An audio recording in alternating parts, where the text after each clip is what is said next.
I want to just play this clip from Sauger and Crystal Ball, because, you know, one of the things that seems to be happening here, it's like, on one hand, I don't think that there's going to be a coup, but I've had a lot of people who keep texting me like, is this, you know, what's going on here? Like, why is he firing all the civilian leadership in the Pentagon? I'm sure, you know, someone in there is, you know, like, we talked to Ryan Grimm about this. Part of it is probably just his ego. Part of it is, you know, punishment. Part of it is to make it more difficult for Biden to put people in. I mean, make no mistake, these people who are going in there, I mean, they were rabidly Muslim, and one of the guys, you know, was convinced that that Barack Obama was a Muslim. I mean, these are not. There's no upgrade, let's put it this way, with these people in terms of like a progressive agenda. It's a weird thing that he's doing. There's no doubt about it. We have not been down the road of a successful coup in this country, at least in terms of like a more traditional version of one. You know, some people argue that 2000 was, but the idea that there are like people out there who are sort of like poo-pooing normal reaction by people, because we do have, maybe it's not 70 million, maybe it's only 30 million or 40 million people, but there is a significant portion of the country who is convinced that all of this like kabuki is real. And that's not a healthy thing, regardless of it. And like the idea that there would be some type of outrage that Bill Barr is writing a memo that does change policy for the DOJ in some respect, which is like, we're going to loosen our rules about interfering with elections in the course of them being counted, right? I mean, well, the policy has been for the DOJ that you do not do anything with an investigation that could impact the outcome of an election. Bill Barr sent a memo, which could be read any number of ways. One could be like, you can't do this unless it's serious. I don't want any spurious accusations. But he's also saying that, but if you do find something about the election, you can pursue it, even though it would impact the outcome of an election. Now, it was enough for the person in charge of the criminal election division to quit publicly. Right. So it's not the more innocuous one that you're suggesting. I mean, it's clearly not. Well, maybe it is, maybe it isn't. But like, there's only, you know, like, unless you're in the DOJ and you know what Bill Barr is thinking, this is a pretty good signal that maybe there's a problem with this. Other people are saying no, but there was other people going like, Bill Barr is, you know, he's not one of the crazy ones. Well, those people are naive because they are a part of the very establishment that from the outside we're critiquing. So it's almost a disbelief because they can't understand why they would be a part of such an organization. But here is Sauger once again doing the exact same thing he did with the post office, when we know we had federal judges going in there up until the day of the election saying, hey, wait a second, you guys are not even following the consent decree or the court orders that I have issued. But here they are again, basically saying you're a sucker if you're taking any of this even remotely seriously. No sooner did I finish writing this radar that a memo went out from Bill Barr that everybody freaked out about. Oh my, he's directing them to investigate election fraud and there's no proof, et cetera. And I mean, look, obviously he's trying to mess around to please Trump, but you go and read the memo and all it says is if there is election fraud, you can investigate it. That's it. There's no like directing anyone to do anything. It's just like, hey, if there's election fraud, you can investigate it. Well, what's wrong with that? I mean, don't you welcome an investigation? Like, I'm sorry. Look, they don't just make up facts, or I mean, maybe they used to, but if they do, we'll certainly call it out here. Yeah. And actually, it won't be that difficult in order to disprove. Pause it for a second. They don't just make up facts. Does anybody remember the national story about the 9 votes that were found in a backroom office at a post office? 9 votes that the Department of Justice was involved in. We have a Supreme Court that is saying that federal courts cannot intervene whatsoever in protecting the right to vote, except for a legislator, that in any way supersedes the legislatures of states. Yet the Department of Justice can go and make a national story about 9 votes that ostensibly is some type of plan to steal the election from Donald Trump? Because 5 of those votes were Donald Trump and 4 were for Biden. Like, I mean, those are the people who were supposed to sort of like say are reasonable. And just even opening up with the words like, Bill Barr is probably playing around to placate the president who won't concede that the election's over. Hey, that's a problem. Like the Department of Justice, if like the Department of Justice can be used in that manner, that's a problem. I don't think that if we were able to put that show reporting on Bill Clinton running into the attorney general at an airport and talking to her, Loretta Lynch, for 25 minutes about according to what we heard, it was all about getting Hillary off for her emails or whatever. That was a story that had that was in the ether for months.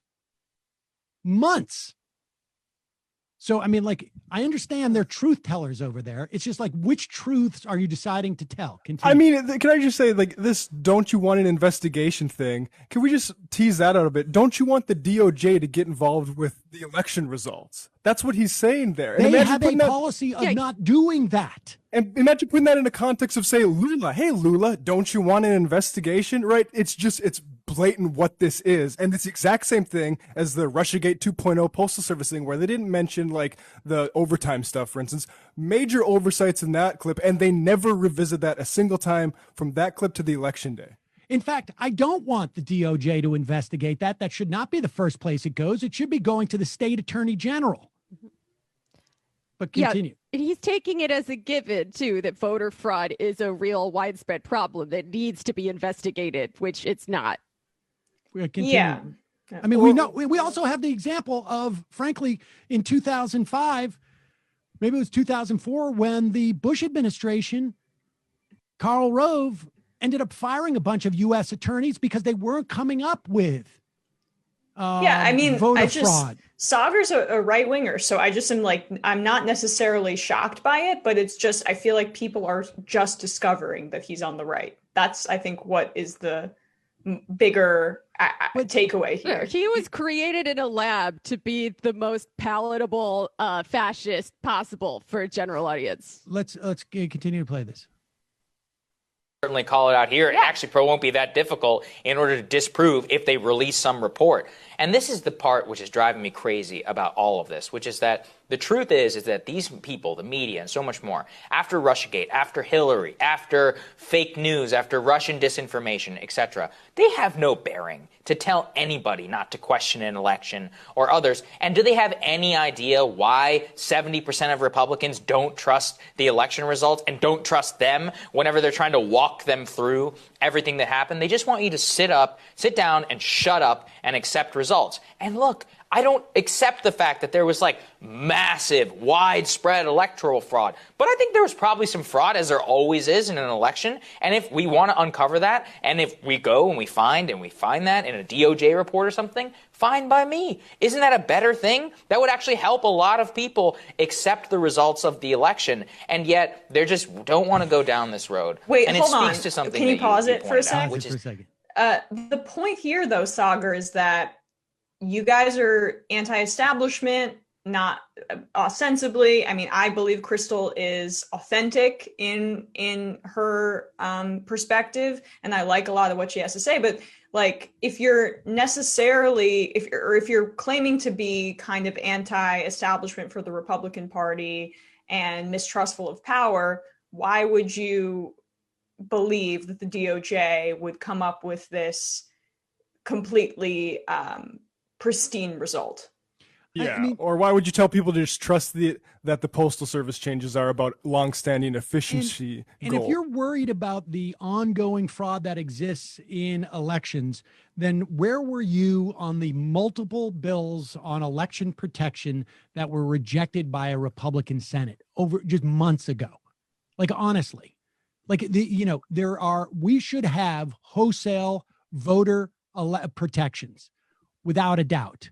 And there is one party that has consistently promoted that. And there is one party that has consistently blocked it. Period. End of story.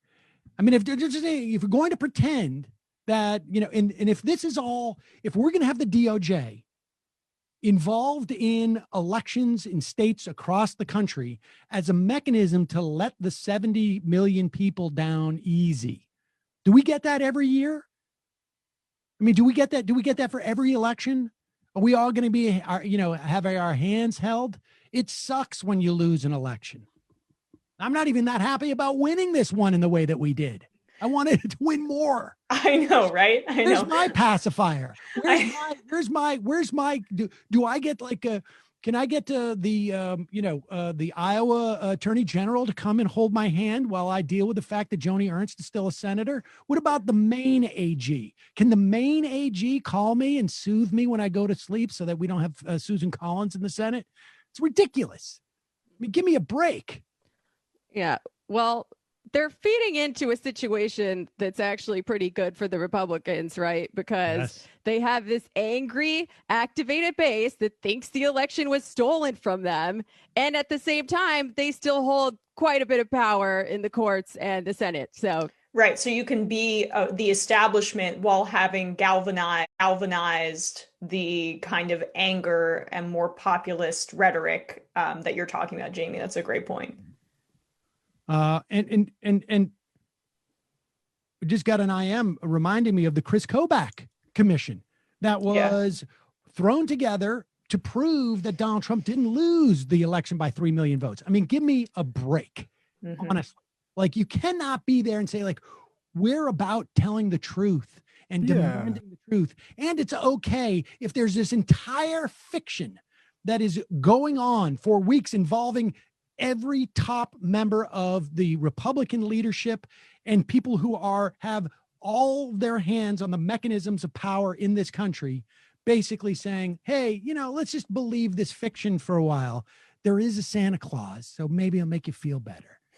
I mean, if Chris Kobach even turned up a little bit of voter fraud, it would help a lot of people, Sam. So just a little bit. Everybody just a taste. Feel much better about that. A micro dose of voter fraud, and then the country's healed. It's a clown show.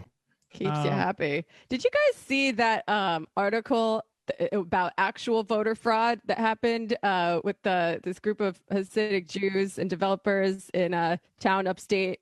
You know what I'm talking about? It's pretty interesting. Recently?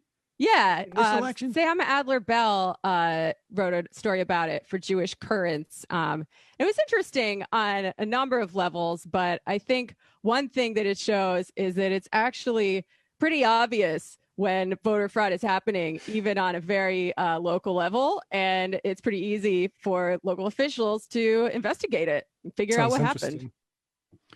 It's all the undocumented immigrants coming in to swing an election. Particularly for the local elections. Disguised as a Hasidic Jewish community. Exactly. Well, they go in and deep undercover. Deep cover. They are so invested in who's going to be the county comptroller that they're willing to risk being deported.